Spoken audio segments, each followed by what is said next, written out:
تبلیغ ہمارے یہاں صرف ایک نقلی نیکی سمجھی جاتی ہے کہ اچھا کام ہے آدمی دوسروں تک بھی بات پہنچائے، مگر دین کی روشنی میں معاملہ اتنا سرسری نہیں ہے۔ اس میں ہماری کوتاہی ہو گئی تو نماز و روزہ کی کثرت ہماری جان نہیں بخشا سکے گی۔ میں صرف علامہ اقبال کے اشعار اپنی اور آپ کی یاد دہانی کی عرض کروں گا۔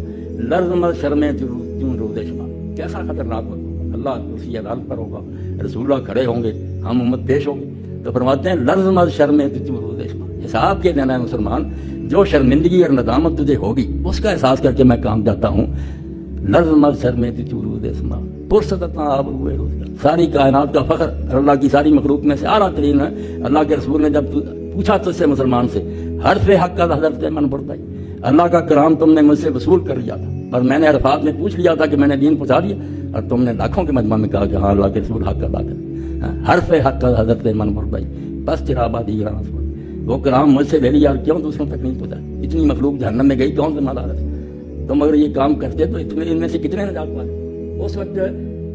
لستا منی گویدت مولا، جب ہمارے آقا نے کہہ دیا تو میرا تو تم سے کوئی طلب نہیں، اگر میری امت ہوتے تو میری میراث کی حفاظت نہ کرتے، جو ترکہ میں دے گیا تھا جائیداد اس کو بچاتے نہ تو وائے ماں اے وائے ماں اے وائے، تو ہماری ہلاکت اور تباہی کے سوا ہمارے پلے کیا پڑے گی، کیا منہ دکھائیں گے؟ اس لیے اس کو آپ بالکل نہ سمجھیں کہ یہ کوئی کاروبار ہے یا کوئی پیشہ ہے، اگر ایسی کوئی چیز ذہن میں وہ بھی خالد صاحب بھی خرید لیں، یہ کوئی کمرشل معاملہ نہیں، یہ اللہ کے رسول کا کام تو آپ کا مشن، اس کی توسیع ہے، اس کو آگے پھیلانا، اور سارے فرائض سے آپ اس کو مقدم کریں۔ جب دل میں یہ بات بیٹھ جائے گی نا کہ اللہ کے رسول علیہ السلام جو ہمیں دے گئے، یہ ہر بندے تک پہنچانا ہمارا کام ہے۔ اس لیے یہ جو ہے نا میڈیا عبادت سمجھ کر آپ اس سے تعاون کریں، دام میں در میں سخن جو بھی ساتھ دے سکتا ہے وہ سمجھے کہ یہ جہاد فی سبیل اللہ، میری ایک پائی بھی جیسے فرمایا اللہ کے راستے میں ایک درہم خرچ کرو 700 گنا اللہ کرے، یہ سمجھ کر ان میں حصے لو اور اپنے دلوں میں بٹھاؤ کہ جب ہم رسالت مآب علیہ السلام کی بارگاہ میں حاضر قیامت کا دن حضور یہ کہہ سکیں کہ بیٹا واقعی تم نے میرے بعد میرے دین کی عبادت کے لیے دن رات ایک کر دی، شاباش سفارش فرمائے۔ ورنہ اگر یہی ہوا کہ لستا منی گویدت مولا، آقا نے کہہ دیا کیا منہ لے کر آئے، کیا مجھ سے توقع رکھ، میرا دین تو مغلوب رہا، وہ مظلوم رہا، بالکل غریب ہو گیا،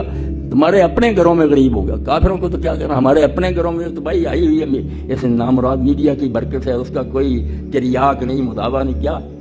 اتنے بیبیاں جو میرے سامنے روتی ہیں کہ مولوی صاحب ہماری تو عمر گزر گئے، مگر ہمارے جو بچے پرورش پر کیا بنے گا، دین سے سارے دور ہوتے ہیں۔ حافظ قرآن بچے چھوڑ گئے نواز سر، ان کے والد روتے ہیں کہ ہم نے اتنے شوق سے، تو اس سیلاب کا توڑ کرنے کے لیے جو کوشش آپ کر سکتے، تھوڑا سا بند زبان سے، اللہ نہیں دیکھے گا کہ تم نے کیا کیا، جتنا بس میں تھا اس میں کوتاہی نہ کریں۔